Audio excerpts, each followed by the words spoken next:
Yeah, why don't, that is a great, yeah, why don't you both sit here, you can put your stuff there. Yeah.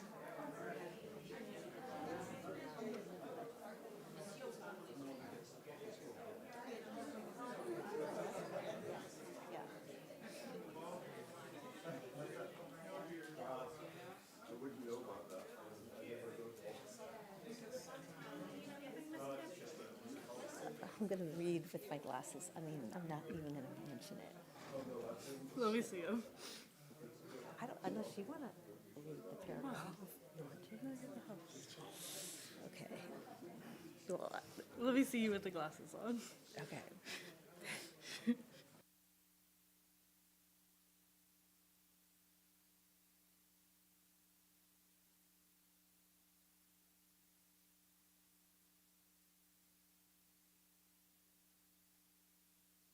Good afternoon. It is wonderful to see everybody here for another afternoon of Poets in the Conversation Room. Unfortunately, our fearless leader, Grace Cavalieri, won't be with us today. I'm going to try to do my best in her honor. She is spending some time at a meditation conference with her daughter in Florida. So I'm sure we'll hear all about it when she returns. This afternoon, we have two fabulous Middle Eastern poets reading. Our first poet is Majda Gama. Majda was born in Beirut to a Saudi father and American mother. Her hometown is Jeddah, Saudi Arabia, and her roots Hijazi. But she grew up in Northern Virginia, where her father was stationed in the 1970s. Majda is the author of the debut poetry collection, In the House of Modern Upbringing for Girls. That is an amazing title. I love that title. I just got to tell you that. And she's winner of the Wandering Angus Press Prize for Poetry and the chapbook, The Call of Paradise, selected by Diane Seuss for 2 Sylvia's Press Chapbook Prize. Her poetry has been published in many illustrious journals, and they include Adroit, Agni, Plowshares, Poetry, Prairie Schooner, Tri-Quarterly, and Tupelo Quarterly. Majda, please read us your poems. Thank you.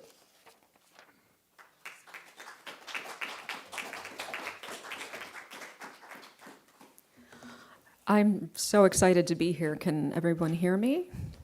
Okay, good. Thank you, Kimberly, for the invitation to read with Zaina.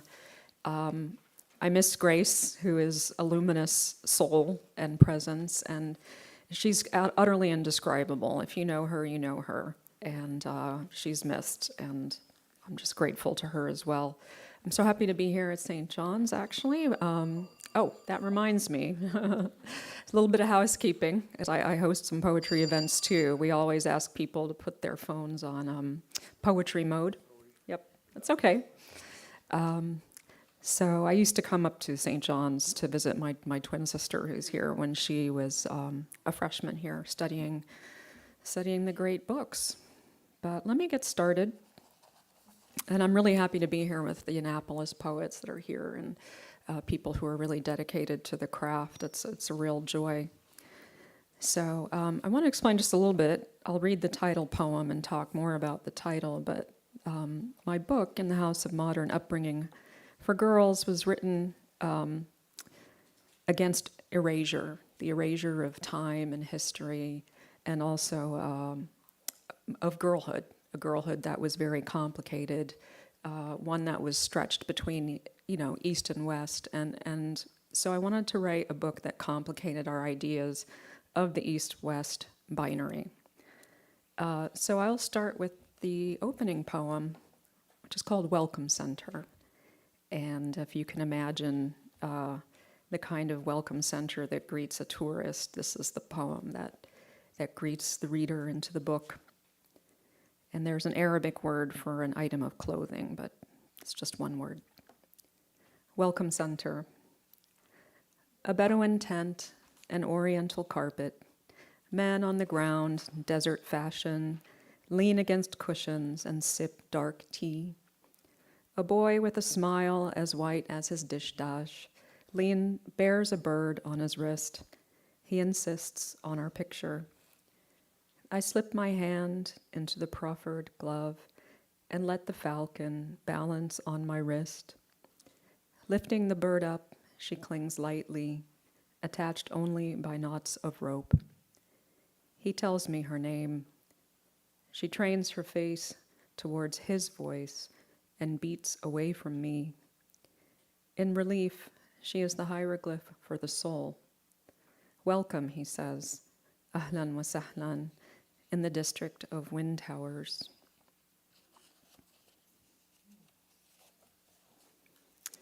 This poem is called Ramadan, 1979, and it's set in Egypt, Alexandria, Egypt. Barely old enough to fast, my father agreed to half a day with water. In the morning, I put on my slippers and moved with the rhythm of our household, a little mimic to the adults who woke to pray. The adhan in Alexandria was worth flinging windows open to and drinking in while sitting on a plastic chair on our balcona, worth turning Abba off so that the voice of the muezzin could be heard over modern noise. I watched the Mediterranean Sea and said its other name. I heard my name given a new syllable. I sipped water on the morning of the first day of the holy month, while the crescent pearled on the horizon. I lived again on the Hijra calendar. It was a revolutionary year. I turned 7. And 1979 was a turbulent year, but as ever in the Middle East, life was happening. So I'll read the title poem from the collection, which is a rough transliteration of the name of the Saudi girls' school I attended in Jeddah, Saudi Arabia, for about 4 years, Dar al-Tarbiyah al-Haditha, which translates to the House of Modern Upbringing. And then it was gender segregated, so Dar al-Tarbiyah al-Haditha lil-Banat, for girls. So this book is about, really, I couldn't title it anything else. I thought I had no guidebook to growing up multicultural. And given the amount of wars that started happening as I got older, there was just no way to. People were always asking me to be an ambassador to from my culture and to explain, and so this book is my attempt to provide context. So there's an epigraph to the poem from the Quran, and that is, "Our Sustainer, Lord Ar-Rahman, guide us upon the straight path to peace and tranquility. Ameen." While gangs of girls run screaming, I pass my break, hunkered on rushes, like the women who sell us cheap prawn crisps at the gates of the school. Munching the crisps that stain my fingers, I lick then rub my hands on the dark green serge of my skirt, flatten my knees before flipping open the white pages of my Japanese coloring book. Girl fingers unclasp a tin pencil case of Karan Dash, long, fine drawing pencils in primary shades. Brown bodies flash by as I smudge colors into doe-eyed schoolgirls, render their skin in tones of peach, hair in strands of blonde. When the school bell rings, I shut up my colors and file into the dark room for Quran memorization lessons. We wrap our hair in white and sing.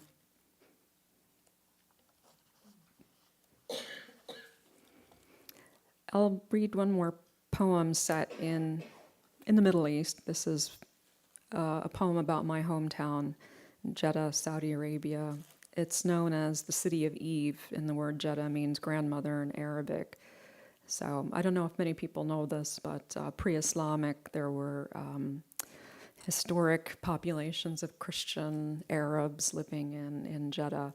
And we're just starting to uncover this archaeology now, but the legend has always been that the city I'm from is the burial city of Eve from the Abrahamic traditions. 1. I followed my father to our rooftop, up the narrow stairs, close to his white ham and dark slippers. The iron steps rang with the striking of our feet. He carried a telescope. The sky was clear, the moon in eclipse. The moon did not bloody like I was beginning to. It smoked across the surface. Not long ago, we stood on the rooftop when the house was newly built and saw dogs running in the distance across the packed sand. I asked if they'd be safe. He said they would look after each other, and in the time since, a thicket of jasmine formed along the border of our marble yard. 2. I learned the names of stars are in Arabic. The stars are constant and loyal like dogs. Al-Gol, Aragis, Deneb, Rijal, Vega. The skies turn sometimes on a rooftop when sand is loosened from the desert. It approaches like a wall and the air is unbreathable. The movement of armies would soon come and disturb the deep desert. My father took me to a dirt lot in the Beled near Execution Square, put me on his shoulders and pointed to the ruins there. Do you see the grave of Eve? The city turned. I have forgotten what I saw in the sand.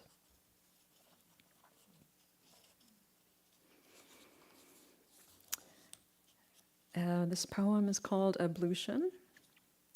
I hope I'm reading at a good pace. I don't know. I'm trying to keep track of the time. You're doing great. Okay. This is a poem about coming to America. Ablution. In American August, the lake repels my body, green and opaque, unlike the petroleum compounds, hidden pools, that as a local I am forbidden from entering. I know they are clearest Feyrouz, and not from the tin pipes of the ablution water I wash my wrists and ankles in. At a public trough in the schoolyard, multiple taps open, wailing in the rush of release, to a row of girls gowned in dark emerald. I await the summer shoreline in America every year, only to stand on the edge, unable to submerge myself.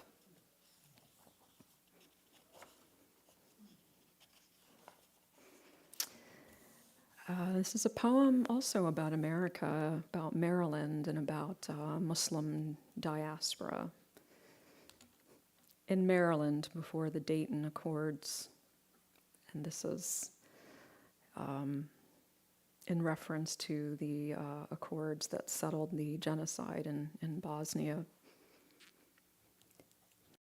After Maghrib prayer, fat peonies in bloom over the pergola. The hiccup of a baby bounced on a knee. Generations of women sit on white lawn chairs arranged in a gentle crescent. The men tend to the meat. Across the pool, I sit with my host and listen to their language. A man detaches from the group, walks over with a plate of rice and a pack of cigarettes. The air is awkward until all cigarettes are lit. I look into his eyes, although I was taught not to. They are hard, old as salt. He rolls up a sleeve, the forearm a sheet of puckered skin. Shrapnel, he says, then is still and looks far past me into the kind of darkness that turns a man my age into stone. The Bosniak groundskeeper, whose peonies are so lush they should veil themselves, he never smiled, not once.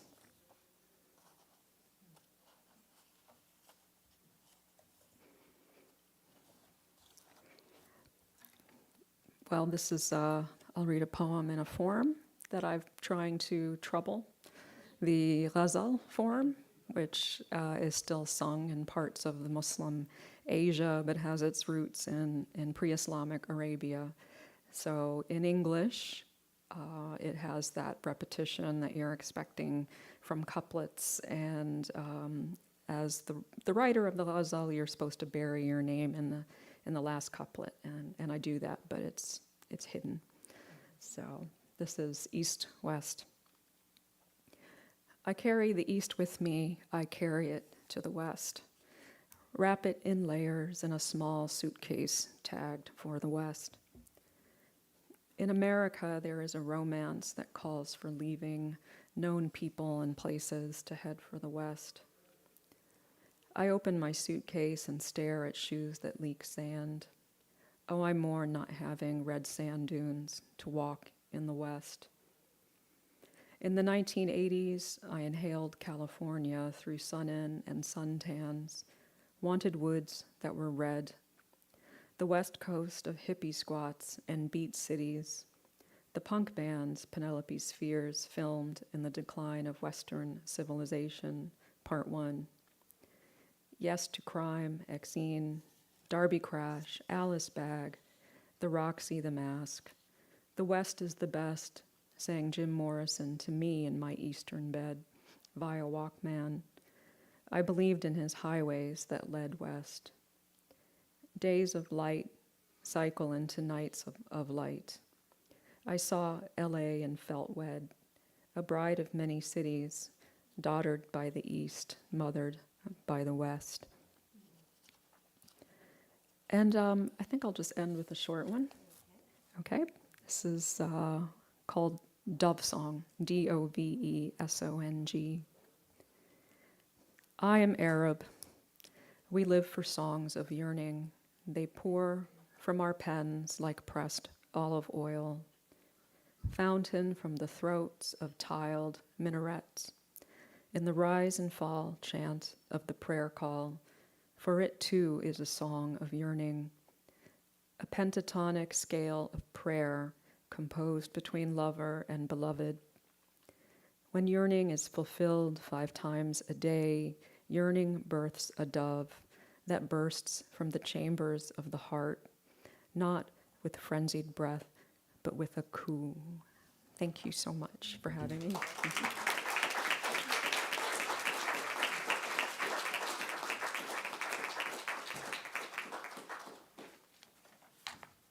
Thank you, Majda. That was just incredibly powerful.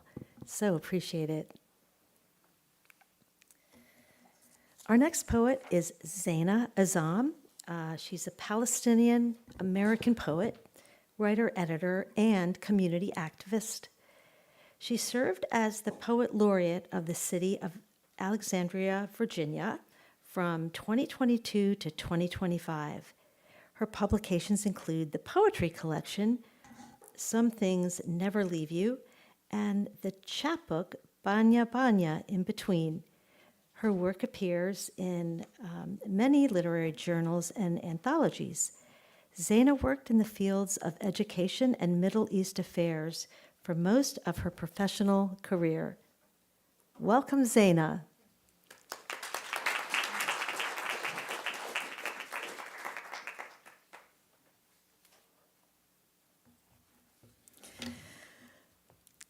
Good afternoon, everybody, and thank you so much, Kimberly Taylor and Grace Cavalieri. I love that you described her as luminous, Majda. She really is. She's been such a guide and a mentor for all of us, and we miss her immensely today. I'm honored to be reading in this series at St. John's College, and thank you so much to the college, and absolutely delighted to be reading with my good friend Majda Gama. I wanted to just do a quick story in a nutshell so you have a little bit of context to the poems I'm going to be reading. So both my parents are from Palestine, from generations back, and they're originally from Nazareth. And they were living in Haifa in 1948 when Israel was established and the Nakba started. And this is the big war that year when about 800,000 Palestinians fled and were never able, most of them were never able to go back, including my parents and actually my entire extended family. So my parents and my eldest brother, he was a baby at the time, had to flee from their home, and they settled in Syria, and I was actually born in Syria many years later. And then we went to Lebanon when I was 2. So I had my childhood in Beirut until I was 10 years old. So I've been here most of my life now. I've done a lot of traveling, but this is very much my home now, although I feel, of course, very Palestinian. So I'm going to start with a poem, and I think some reverberations between me and Majda, I think, the immigration and some alienation, feeling, displaced, and identity issues, etc. This one is called Leaving My Childhood Home. Okay, hold on a second.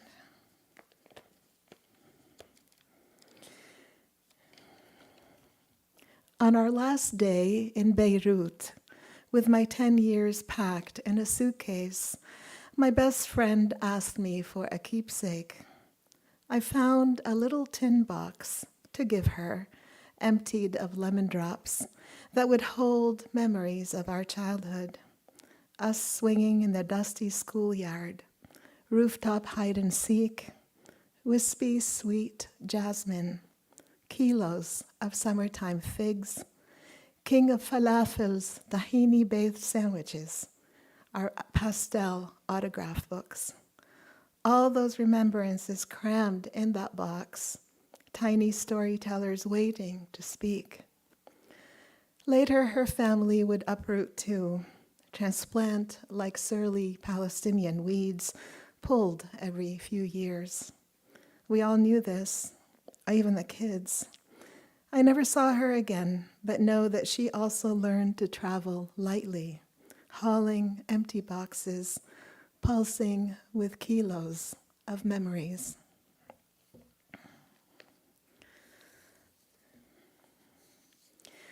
So Grace asked me if I would read a poem in Arabic today, and I don't usually write in Arabic. I have a couple of poems only. So I brought one of them, and this poem, I wrote it sitting on an airplane coming back actually from Palestine after a trip there. I had brought some za'atar back with me. Za'atar, as some of you may know, is an herb mix of wild oregano and sesame seeds and sumac. And we put it with olive oil and we eat it on bread or on dough. So I had brought some with me and it was in my suitcase. And I sat looking at the monitor in front of me and looked at that arrow that shows you where the plane is and where it's going. So this is what I wrote. I think I'm going to read it to you in English first so you know what I'm talking about when I read it in Arabic. My suitcase, my beloved companion. You carry the scent of wild thyme and the fruit of the silver-green olive tree and the nightingale's song. My suitcase, my constant companion. You gird me in the airplane between stars and darkness. Facing me is the map that gives clarity to my life. This arrow, in a long trajectory, arcs from my homeland to my exile. It lengthens and shortens, as if breathing the distance between Palestine and America, America and Palestine. My suitcase, my love, we are allies in this perpetual journey. You transport the scent of za'atar that resists the gas fumes in this metal cage, and I inhale both presence and absence.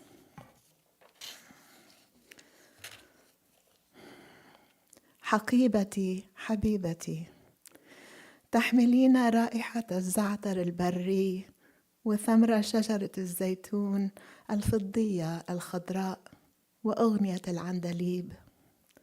حقيبتي حبيبتي تسنديني في الطائرة بين النجوم والظلام. أمامي الخريطة التي توضح حياتي. هذا سهم في مسار طويل مقوس من وطني إلى غربتي، يتقاصر ويتطاول كأنه يتنفس المسافة بين فلسطين وأمريكا، أمريكا وفلسطين. حقيبتي حبيبتي، تنقلين رائحة الزعتر التي تعاكس دخان البنزين في هذا القفص المعدني، وأنا أتنشق الحضور والغياب.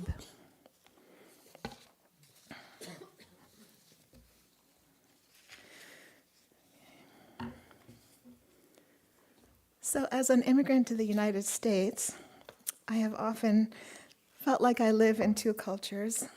I'm sure many people do too. And two languages.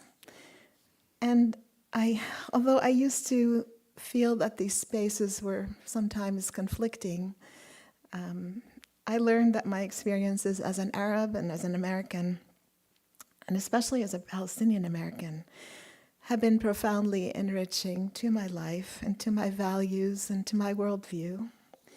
And I continue to wonder how one transmits our cultural identity to the next generation. I ask myself, have I given my two children a good understanding of the culture I grew up in? What will my grandchildren know and appreciate about our heritage and our family story? So these are questions are always swirling in my head. So here's a poem that explores these themes. And this has a little bit of Arabic too, but I think you'll get it from the context. A language for colors. Asfar, she would say, pointing at a yellow tulip. And the color of grass? Akhdar. My young daughter had mastered not only the colors, but also the throaty KH, two letters in English that equal one in Arabic. I would tell her it's the same sound as in khamse, khubz, sabanich, 5, bread, spinach. And my favorite name, Khalid, immortal. I once confessed to a friend wistfully that I would not name my son Khalid because Americans couldn't pronounce it. Now I wonder about such wisdom. Even my 8-year-old could constrict her throat muscles the right way and say, Khalid, immortal like an ancient olive tree, a flame that never abates, a mother's love. This spring, I saw a patch of double hybrid tulips, asfar tinged with akhdar, and thought of my daughter's satisfied grin at learning those words thousands of miles away from her grandparents' home in Palestine. Here we are, hybrid Americans, living between two languages and speaking in colors, splendid flowers in a distant field.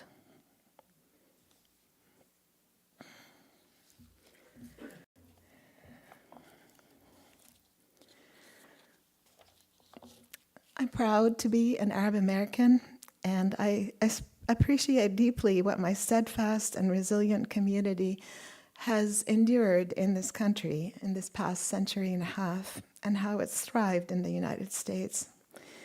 This identity has also opened my eyes to the experiences of those who are marginalized in society and in the world, who face discrimination and unequal treatment. So this is a poem titled, I Am an Arab American. It's very similar to you. We actually didn't talk about what we were going to read, but I think we're complementing each other. I am an Arab American because I tend the fig tree as earnestly as the dogwood and the pine.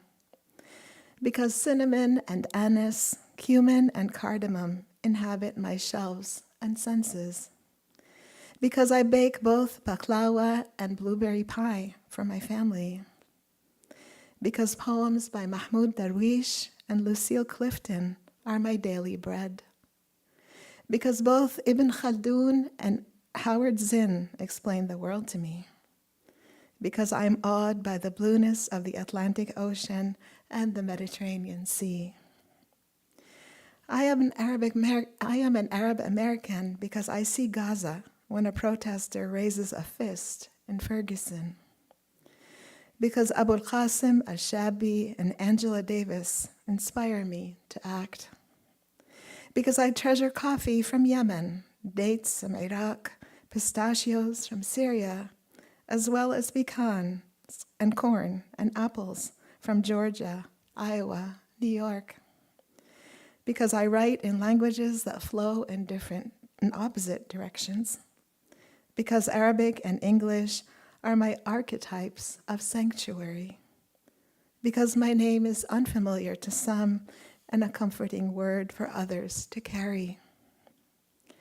I am an Arab American because I grow jasmine in Virginia to conjure the fragrance of my first home, because melodies of the oud and guitar dwell in my ears, because I listen to Kulthum, Fairuz, Ella Fitzgerald, and Joni Mitchell in one sitting, because to me the olive tree is an ancestor, a food source, a healer, because I'm the daughter of Palestinian refugees and we're all immigrants, because I've touched the splendor of a brown child in my womb, because my children see more than one world, inherit stories that astonish and bloom. I am an Arab American because I want to protect the purple mountains and shining seas everywhere, because I embrace Hiawatha's 7th generation principle to live knowing that all our decisions will affect the world for hundreds of years, because I learned early on that karam, the Arabic word for generosity and kindness, is the most important belief to hold dear.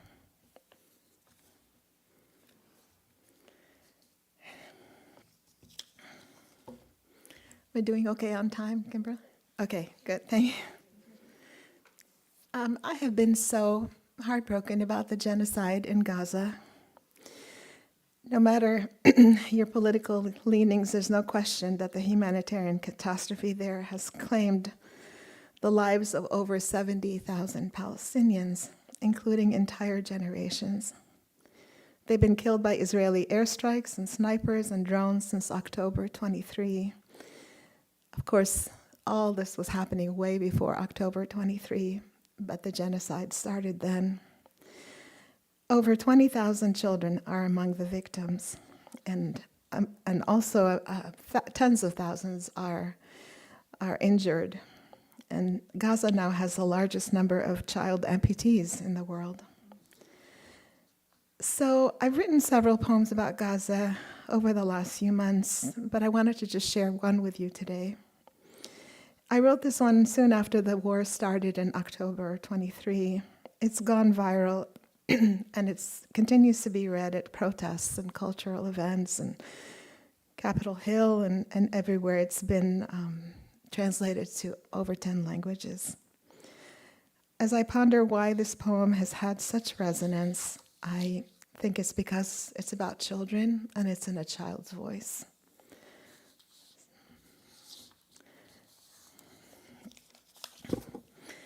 So I wrote this when I learned that in the beginning of the war, that parents were writing their children's names on their arms and legs so that if they died in a bombing, that they would be identified.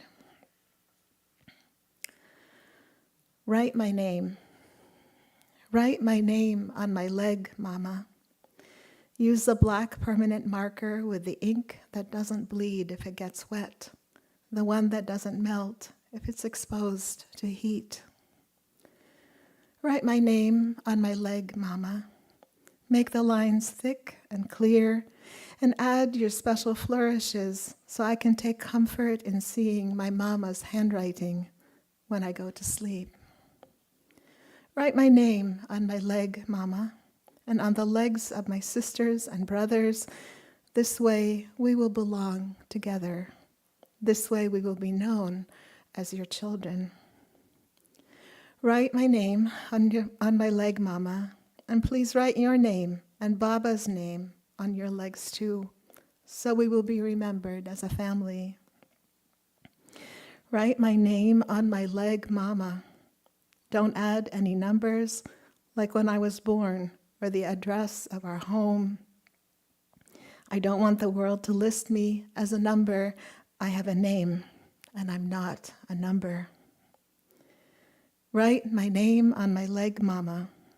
When the bomb hits our house, when the walls crush our skulls and bones, our legs will tell our story, how there was nowhere for us to run.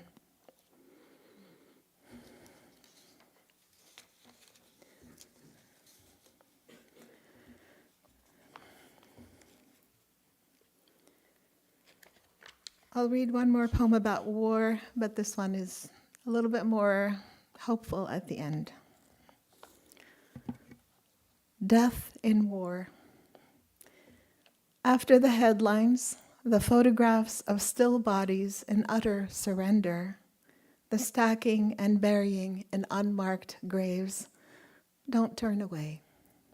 Say a prayer for each farmer, teacher, bearded grandfather on a cane, mother whose scarf flies in the air, father staring at the ground. Think of the empty chairs at the dinner table, the shirt and socks missing from the clothesline. Remember each pair of hands that opened and closed, held a pencil, clapped with joy. And when the wheat and flowers they sowed reached toward the sun, bring water to these tenacious flags of presence on the land. Thank you.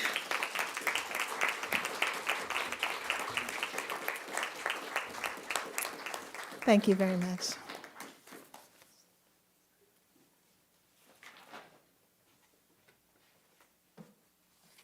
Thank you so much for those riveting, truly riveting words.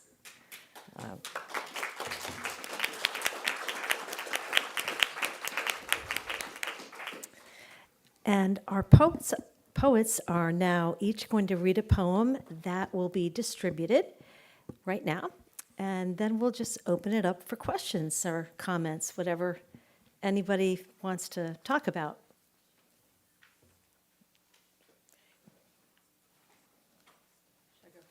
Sure.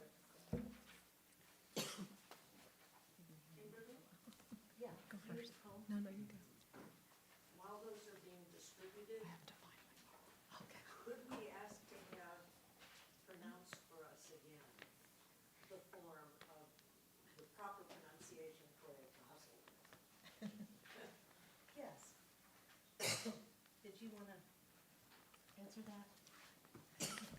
The proper pronunciation of which? Of what? Well, mispronounce it, The ghazal. It's a GH, which is much like Khalid, which you so beautifully pronounced and illuminated. So it is hard to pronounce. It's just a matter of knowing what we're striving for. It's really not a G, but it is. You have to soften it a little bit, almost like you're saying a J. Like If you speak French, it's like the French R, the R. It's really a ghazal. But people in the U.S. just call it guzzle. guzzle, like you're drinking. But that's, yeah, I mean, that's how, yeah. Yes? What's the Arab name for the Mediterranean Sea, and what does it mean? البحر الأبيض المتوسط. البحر الأبيض المتوسط. Maybe repeat the question. So the question is, I mentioned in a poem that I learned the Mediterranean's other name, and that is Al-Bahr al-Abiyad al-Mutawassit, which is longer than Mediterranean and doesn't mean the same thing as Mediterranean. It's the White Middle Sea. Is that Something like that. kind of right? Maybe that's what Mediterranean means, like Medi. Medi. Like there must be. Medi is the Middle. Johnnies would know, right? No, that's from Not exactly the same. The Arabic for Mediterranean, I would say, is more lyrical. Yeah. More syllables for sure. Yeah. Syllables, she said. Syllables. Syllables. Like, it's البحر الأبيض المتوسط. It's the middle white sea. I don't know why white, but that's what it's called. That's the middle is part of the name. Yeah, middle is part of the name. Yeah. Okay. I did find my poem. Oh, go ahead. Okay. I'm sorry for the delay that it's being passed out, I believe. So this is a poem that's set in Beirut. I hope that you all will have some questions. The title is Minarets, Beirut, Early 21st Century. On the Christian side of town, there is no adhan. We speak like the tiles on a minaret during prayer call, like the sympathy of strings in my grandmother's ode that she put down to bear her children. In Beirut, I last saw her alive. She ate nothing and spoke of Byblos in the 60s, when she saw Fayrouz sing in the ruins of the Roman amphitheater. She wants to hear how I live my life in Amrika and am I mabsuta. In the pastel light, the hours pass over our tongues like sugared almonds. Beautiful. Has that been distributed? Oh, we ran out. Oh, okay. If folks could just share, if that's okay, yeah. Everybody's got something, right? I'm gonna look at. I believe the poem is online, if people have their phones. Let me see.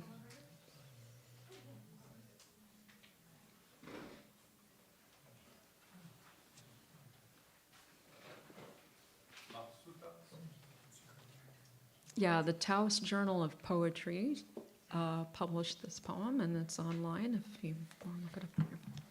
Okay. Did you want me to speak about it, or should Zaina read her poem? I think you should probably talk about your poem first. Should I answer questions about the poem and Yes. before Zaina reads, or? Yes. Okay. Oh, no, I'm sorry. Zaina, you read your poem as well, okay. and then we open up. Okay.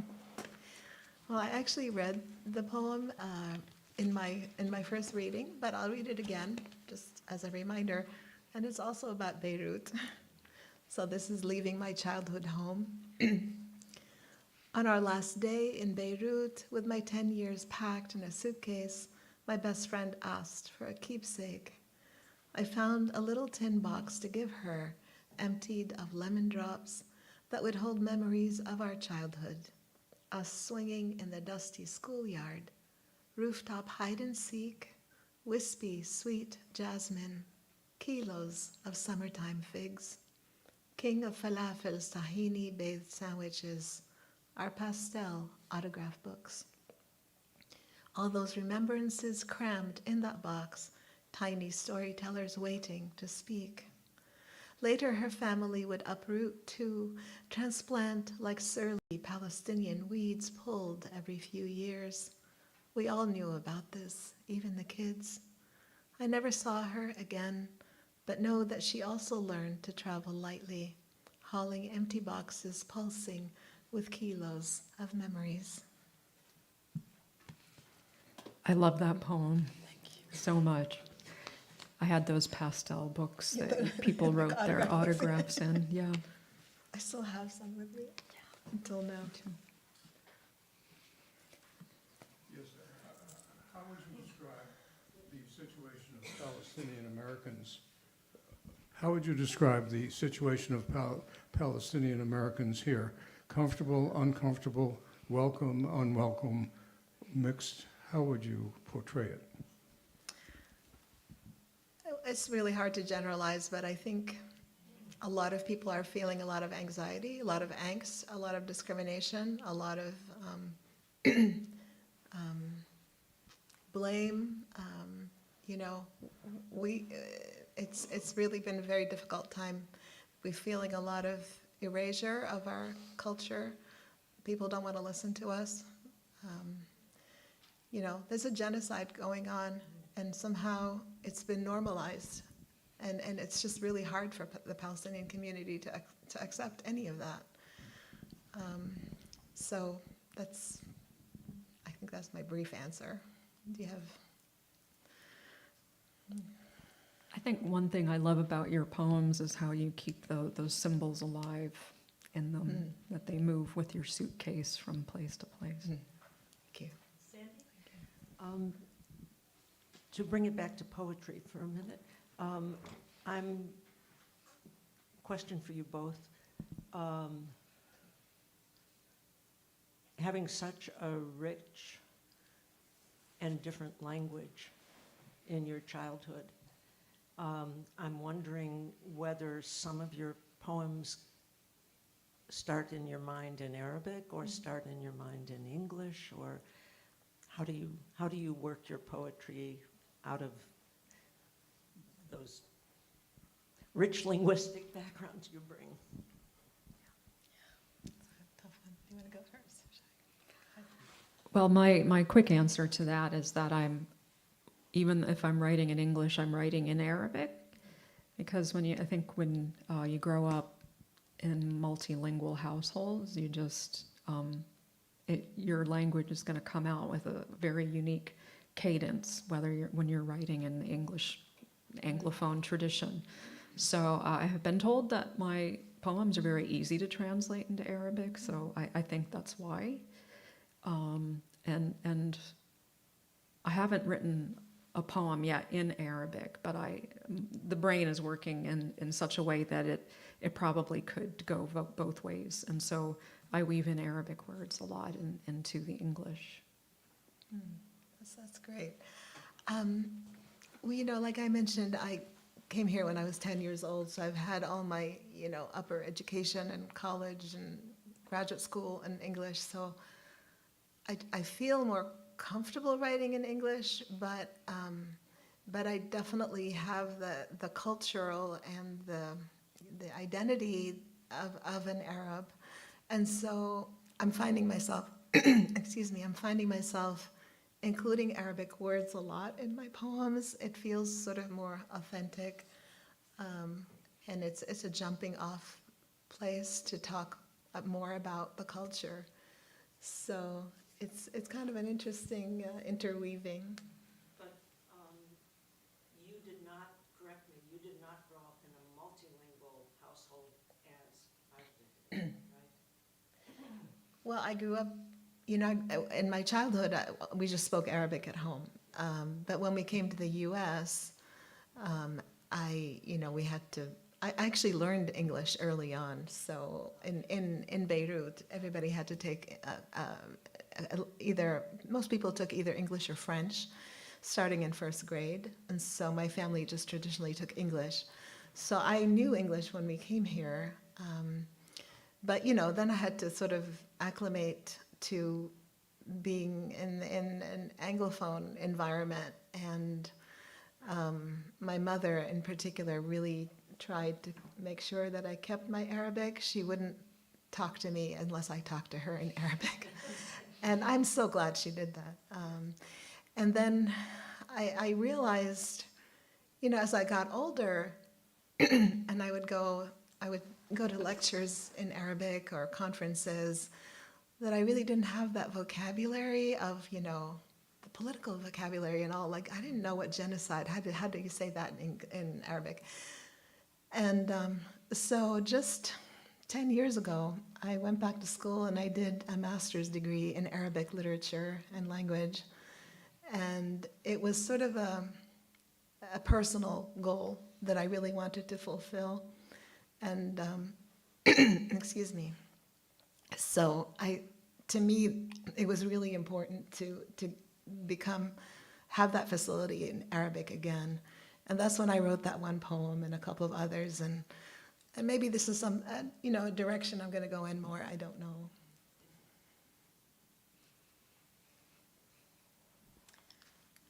I wanted to say thank you both for your generosity and the kindness in coming here, sharing these beautiful poems. So my question is, as a poet with such a deep comprehension of the Arabic language as well as English.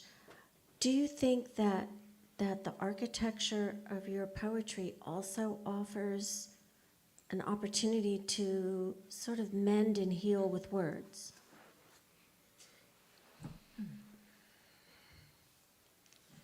This is for Zaina. For both of you. Oh, okay. I would say that I hope that there is some bridge building or mending going on. That's why I very consciously will use Arabic words and want to trouble the idea. I keep saying trouble, but I mean complicate the idea of diaspora. I think it's very easy when one integrates into America to forget what one has gone through, and then not be able to extend that empathy to migrating communities. So, and just in my family's lifetime, there's been so much back and forth. Beirut is a constant in my family too, and it was for so many people, whether they were Palestinian or not. So, home is very fluid, and the words in the poems, especially in my book, are meant to hold the world in place, and I hope mend some of the wounds. Yeah. I love how you say that, Majda, and I love how you include a lot of Arabic words in your poems. And I think, for poets who come from different linguistic backgrounds, I think it's important to be able to do that. And I don't think we need to be explaining everything. And I think it's easy for the reader to look things up. I know I've worked as an editor, not of poetry, of prose and political essays, etc., for a long time. And whenever we have a word in a different language, we italicize it, right? But we now don't do that with poetry. We don't italicize because you're basically othering yourself in a way, And so we're embracing our both languages and putting them out there, and wanting the reader to understand both. And the healing thing, I think all my poems, most of my poems, are tending in that direction. I think that's why I write. I want to express the conflicts inside me, or the memories, or the difficulties, and war. All these things. Of course, I write about everything. I write about love and unrequited love, and I write about all the stuff that all poets write about. But I think there's a lot of tending toward healing in poetry. And I think it's very successful at creating that architecture. So thank you. Thank you. Thank you for the beautiful poems. I wanted to ask what you might recommend for Americans in general, particular poetry lovers, to embrace or adopt even from Arabic cultures, and how we might be more sensitive or understanding to show that towards immigrants, Arabs in particular. That's a wonderful question, wonderful request. Poetry, the tradition of poetry goes back, centuries and millennia in Arab culture. So we have a long history to offer, and much of it is translated. So I think it's really great to be able to read translated poetry from the Arab tradition. But of course, if you want to read more contemporary stuff, there's a lot out there right now. There's translations of Arab poets, modern Arab poets, and their translations, or their collections, anthologies of Arab American poets like Majda and me. There's a new one called Heaven Looks Like Us, and it's a compilation, it's an anthology of Palestinian poetry, some of it in translation, but most of it actually written in English. I think that would be great. They just came out this year from Haymarket Books. Do you have suggestions? The romantic love poetry, you should mention that one. Well, I mean, thank you for that's a very generous question. There are so many voices out there, and I think for the first time in my life, I'm seeing people really hear them and pay attention to them and want to publish specifically Palestinian voices. I know Zaina and I are in a very comprehensive anthology of love poetry written by contemporary Arab American poets. I think the bookstore will have it. It's titled "We Call to the Eye in the Night," which is a beautiful way of putting in English a very traditional poetic expression in the Arabic. And that I would just say, find that contemporary Arab American poetry. It's out there, and read it.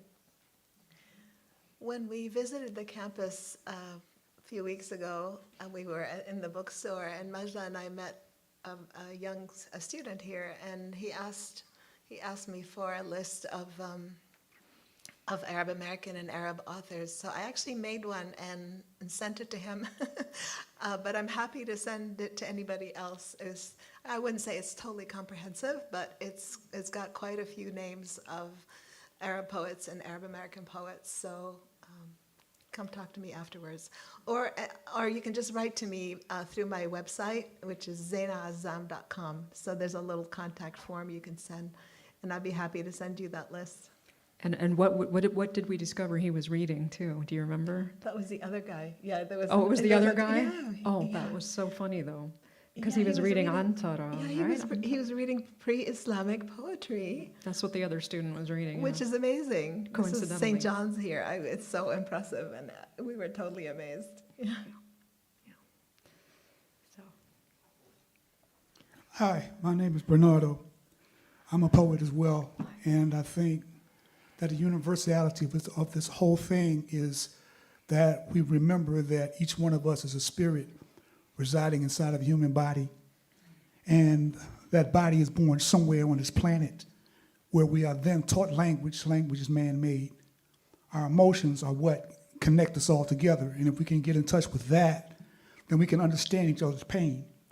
One of the problems I've seen in society is people in the dominance telling other people, how dare you speak of your pain? We all have pain that we need to talk about, and we all need to understand that everybody has pain. Strangely enough, the way the spirit works for me is I was looking through my phone this morning, moving pictures, and I had pictures of myself in Egypt.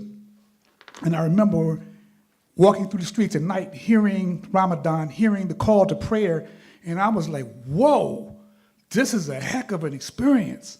So those kind of things help me to relate to other people from other places. You use the word Passover, and I understand that my understanding of Passover was the night before the Spirit came through Egypt and the blood on the doors of Passover. Is that what you meant too, or is it something else that you had when you said in your poem, Majda, about when you mentioned Passover? Thank you for bringing that up. I think I've heard you read your poetry before. I think I helped book Cafe Muse. Did we have you on Cafe Muse Literary Salon? Yeah. Thank you. That was a really wonderful program. I did not specifically mean that story that you're talking about. I was raised Muslim, although my mother was raised super Catholic, I guess you would say. She converted to Islam when she married my father. So I was not raised in any kind of stories of faith outside of Islam and pre-Islamic Arabia. So no, I think what I really wanted to do in that poem and what I'm trying to do in the book is embody girlhood. So I wasn't thinking of Passover per se, but I'm really glad that you saw layers in the poem, and thank you for talking about Egypt as well.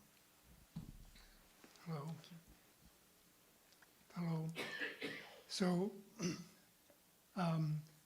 I'd like to segue from some other people that talked about Palestinians in America and the perception of Palestinians in America. And I wonder if you could speak a little bit about the relationship of Americans to Palestinians after the massacre in 1972 in the Olympics, and how that affected our perception here of what Palestinians were and what they needed to be. Well, I mean, we just have to be careful. Thank you for the question, and I think the perceptions piece is really important. I think we have to be careful and not,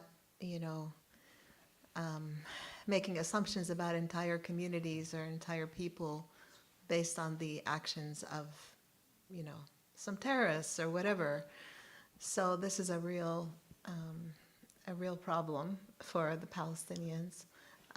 People just kind of assume, when I grew up, people would say, "Oh, you're Palestinian, where's your gun?" It's like it's just this sort of a racism and stereotyping and prejudice that we all have to deal with all the time. So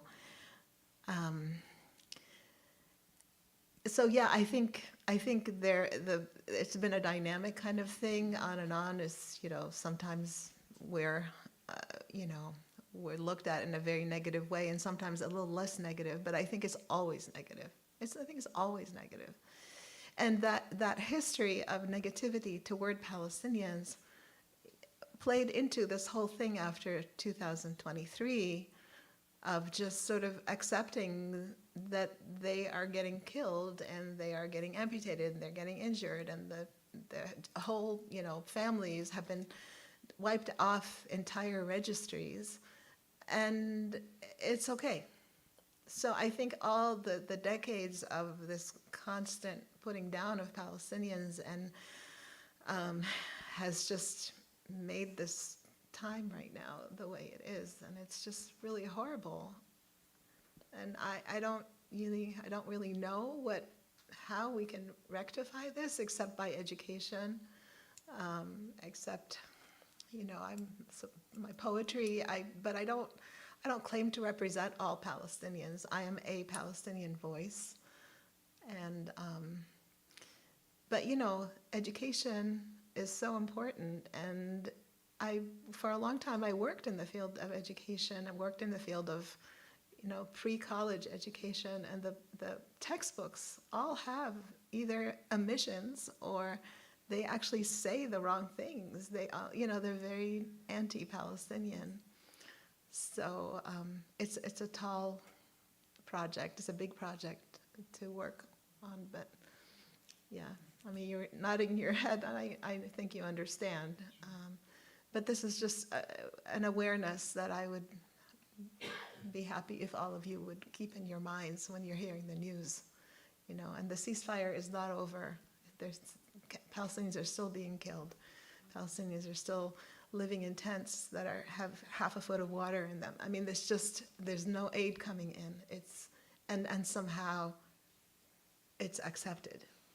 The status quo is accepted. Anyway, I don't want to get into more politics, but. Hi, I just had a question. Both of you have talked a lot about things that I was relating to the idea of displacement in your poetry. And my experience with that is probably very different. I grew up in a Navy family, so I moved around a bit. And I spent some time in Japan, and I sort of started out there. And so when I moved to the US, I was coming into a very different culture. So I was kind of curious how universal and then how particular either of you feel the experience of displacement is, and what's what's common to all displacement, and what do you think is particular about the kind of displacement you've experienced that might be different than, say, what I've experienced, just having started out in a place that's very different than America and then come here to America, and just the sort of, what's universal about that experience and what's very particular for each kind of person who goes through that.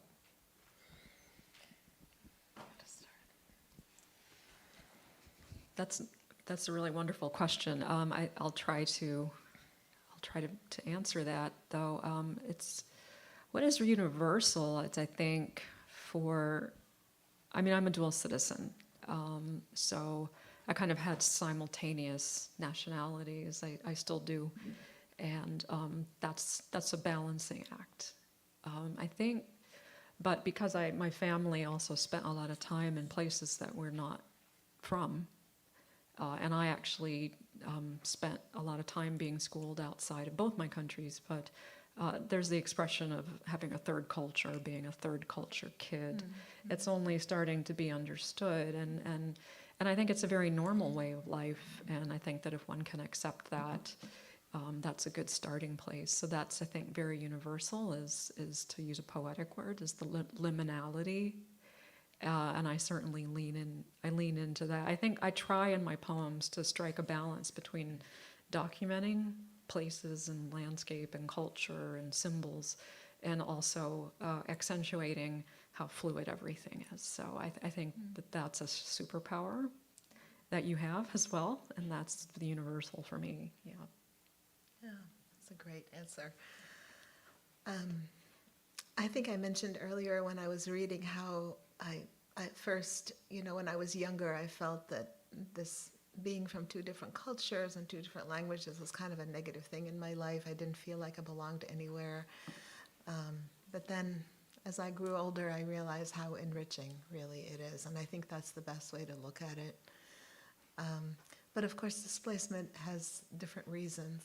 And so, you can choose to move and to immigrate, or you might have to flee your home in war and not be able to go back. So these are different experiences, right? It's essentially, it's you're being displaced. But I myself, my parents, I was not the refugee. My parents were. I'm the immigrant. But throughout their lives, they never felt like they belonged anywhere.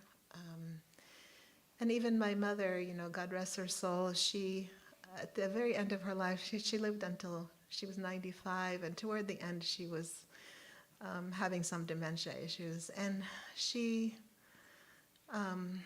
was living in an assisted living place, and she started hallucinating that somebody was taking over part of her apartment, And, my brother and I couldn't help but feel like, this is from something from way back. She's really kind of channeling this deep pain that she experienced when she was 19 or whatever she was, 20,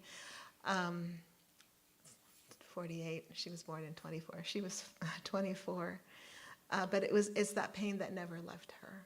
That pain, and so it's like an open wound. So I think it's different kinds of displacement and different kinds of, some people feel it's an exile. So I've inherited, these feelings. I watched my parents go through them. To me, I don't have that, the wound, but I feel wounded because of them, and I, sometimes I wonder if I'm kind of, my children are inheriting that wound in a way too,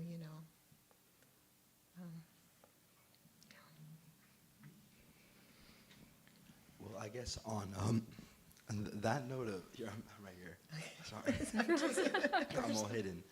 But I think that this maybe ties into the earlier answer I think you gave about the pre-Islamic poetry and the idea that or even older Arabic poetry, and connecting that with your current work. And I'm wondering if that relates to memory somehow. I think both of your poems were very interested in both objects and like the poetry themselves as kind of, capsules of memory, and being able to somehow preserve that in a way that's different than the objects, but is almost closer to your heart. Like I was wondering, like the falafel, for example, is the poem about the falafel somehow even closer to your heart than the falafel itself?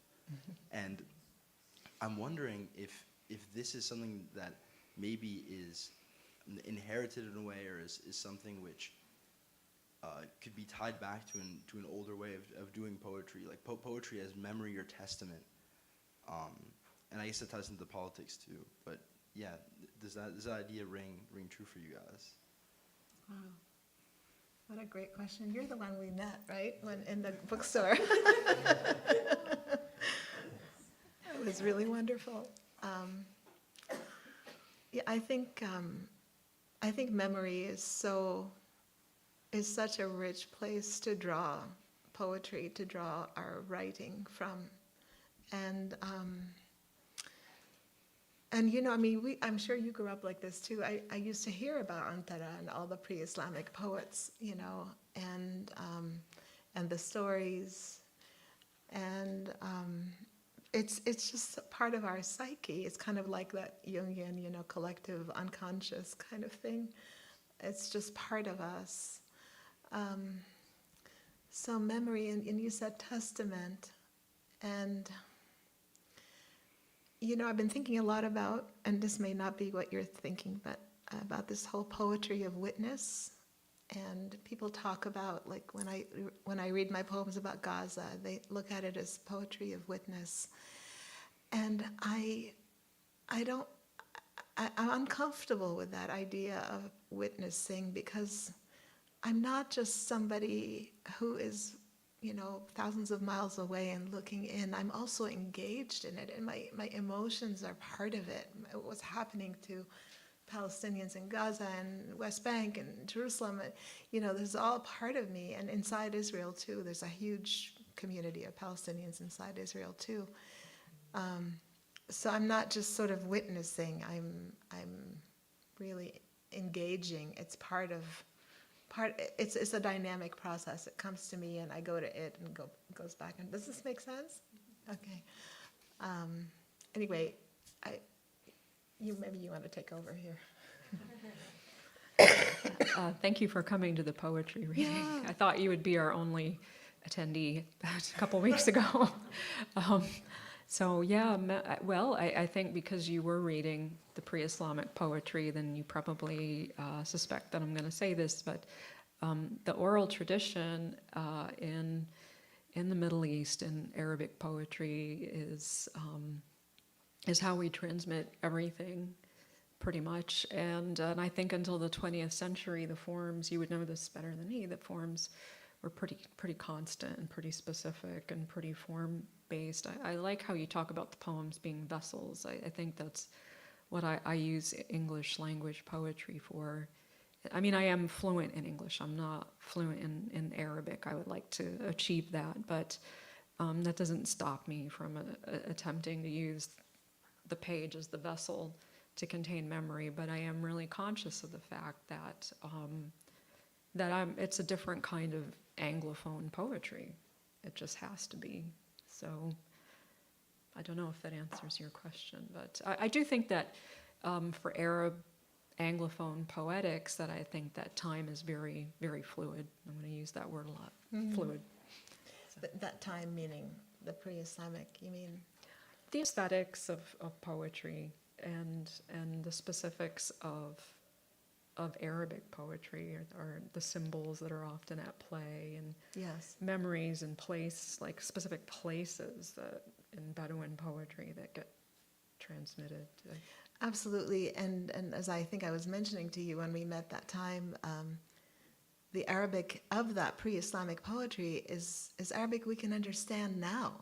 It's, you know, this is from the year 500, and so we're able to read that poetry and understand it and translate it into English, and people can read it also.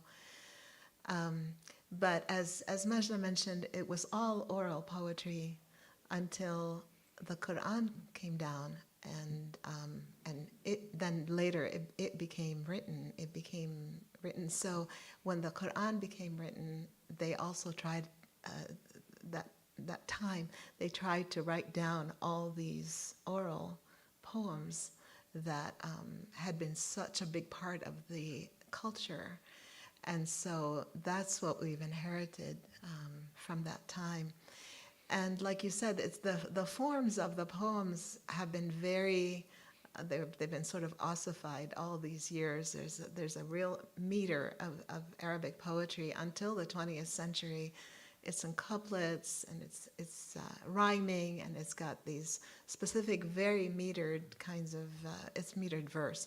And there are different kinds of meters for it. I mean, it's really a pretty complex kind of almost scientific thing. And it was only in the middle of the 20th century that people started looking at it and thinking, you know, we want to be freed from this. We don't want to be having to write in these intense forms anymore.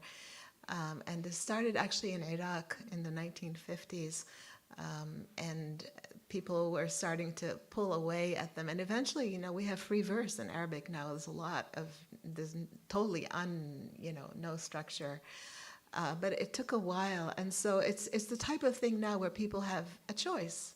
And just like we do now, we can write in ghazal form, or we can write in free verse as we want to. But it took a long time for that to happen. And I think there's parallels with English poetry as well, of course.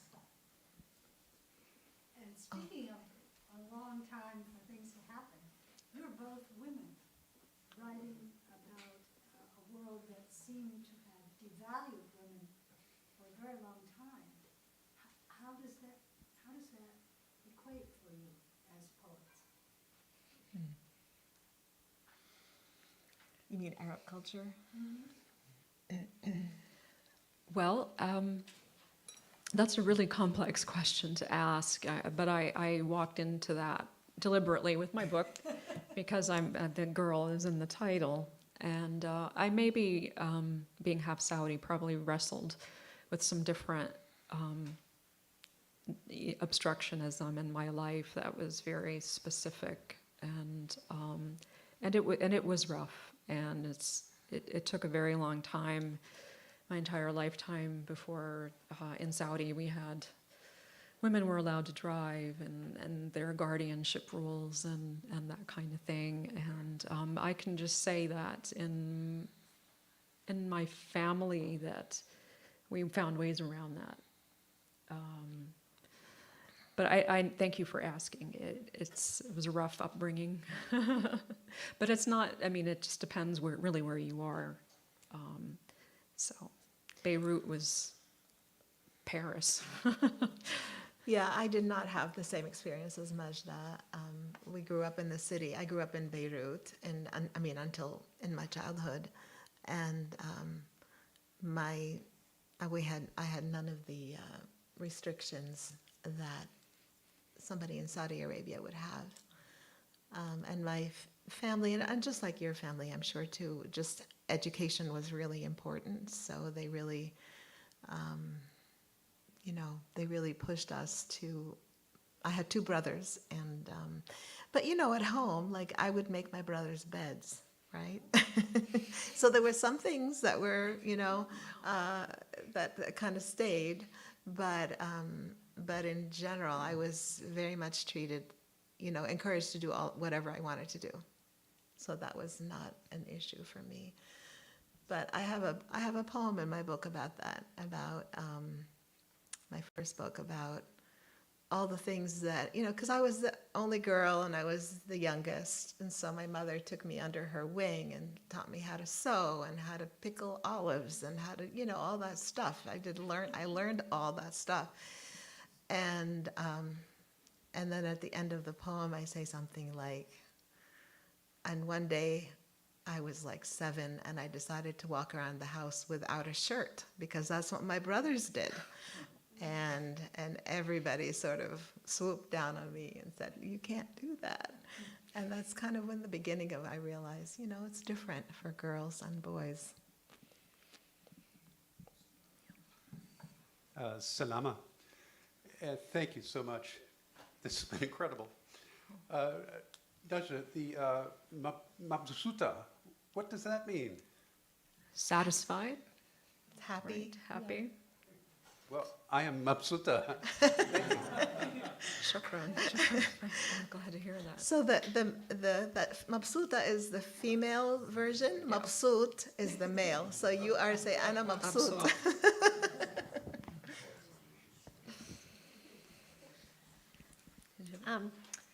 Oh.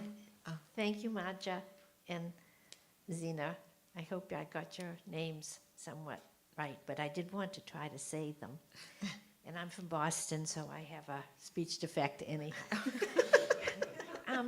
I think I'm picking up from your poems and from the questions that came in. And I had two thoughts, and I was wondering how they were related, and then I think they might be. Or maybe you can relate them. And one of my thoughts was, how do you find, when you're dealing with such large themes and human experiences, how do you find a point of entry into what you want to say? And the other part was, once you found that point of entry, how do you know that you have crafted the memory that you want to contain? Wow.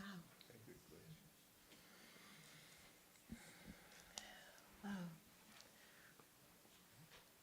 That is a really great question, or two questions, and really make me think. The point of entry is, I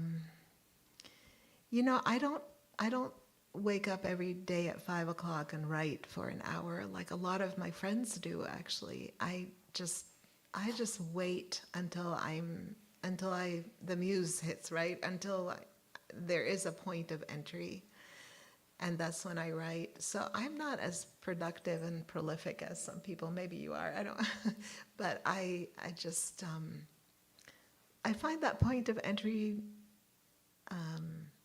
not easy. Although I think sometimes I have a document that has little quotes I've heard or things I've read that I can use as an epigraph to begin a poem sometime, or things people have said to me. Those are the kinds of things that grab me. What was the second part? Are you satisfied with how? With what you crafted. Yeah. And then I don't know, I guess this is about our writing styles. When I finally do have something, a nugget that I want to explore and write about, I get totally obsessed with it, and that's all I want to do for the next 2 weeks. And just I go back and forth, and I let it sit, and I come back to it, and so until I find that it's fine. But I write and rewrite and edit a lot, actually. So Naomi Shihab Nye has a great poem, something like, "How do you know that a poem is finished?" It's really a great, I'll try to find it, maybe I can read it too. But it's the kind of thing where she walks in a room and she sees the couch and has the red pillow on the blue couch and whatever, and it's like, you just sort of accept it finally, that it's done. I think that's an excellent question. That's a really tough one, and I'll try to answer it briefly as I can. So I know that I've written. I was in Saudi Arabia during the Gulf War in the early '90s, and living through that, and I had a baby sister, and I try to write a lot about the Gulf War because those were very orthodox times in the kingdom, and I was a teenager, and I have a lot of trauma from those days, so I have to enter it from a couple of different places. And I'm a very slow processor, so I'm still trying to write these poems 35 years later. But I think it's an excellent poem because I'm trying to write very much about the trauma of our present in the United States, and it's been very tricky to write about, very tricky. So I'm having a hard time finding that container at the moment. So I'm just reading a lot of poetry, contemporary poetry right now, and I've also turned to a lot of poetry in translation from people who escaped authoritarianism. So Iranian poets in translation. These are things that are sort of helping me puzzle my way into writing about present-day America, but it's been a tough nut to crack. So keep trying. I have a hard time with the whole, I was just interviewed by somebody who was asking me about the poem I read to you, the Write My Name poem. And I told her, and I'm really thinking about this, that as much as I'm glad I wrote this poem and that it resonated so much, I'm not, I don't really want to write anymore in somebody else's voice. I don't want to write in somebody's voice, say from Gaza. It's like, who am I to know what they're experiencing? Here I am in my position of privilege here. So, and on the one hand, I want to have empathy with the people I want to write about.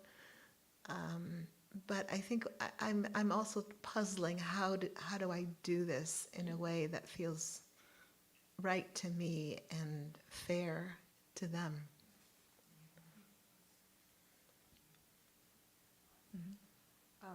Thank you.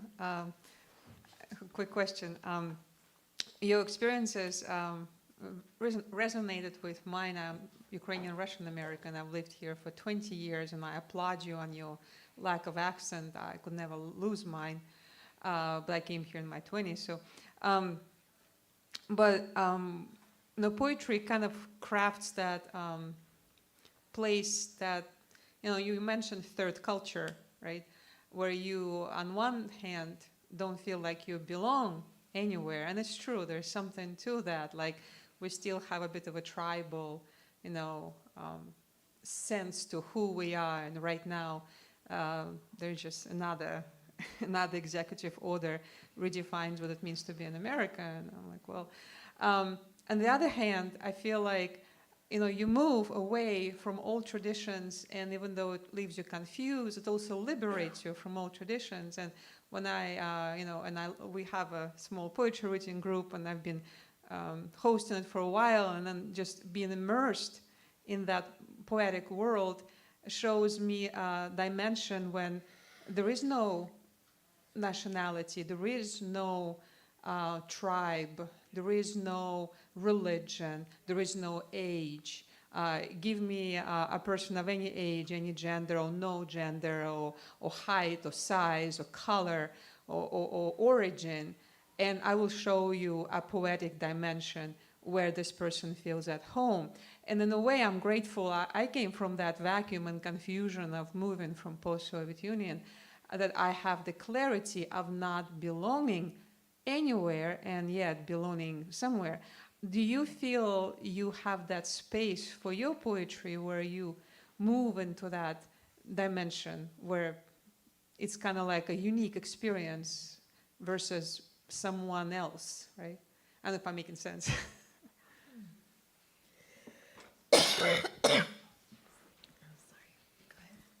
To me, you make a lot of sense, and I'm really glad to hear that you have spaces to create this sort of meeting ground of, I don't want to say true neutrality, because part of what's really hard about being an Arab American poet is having to constantly be representative of tribes and cultures and of wars and to contextualize.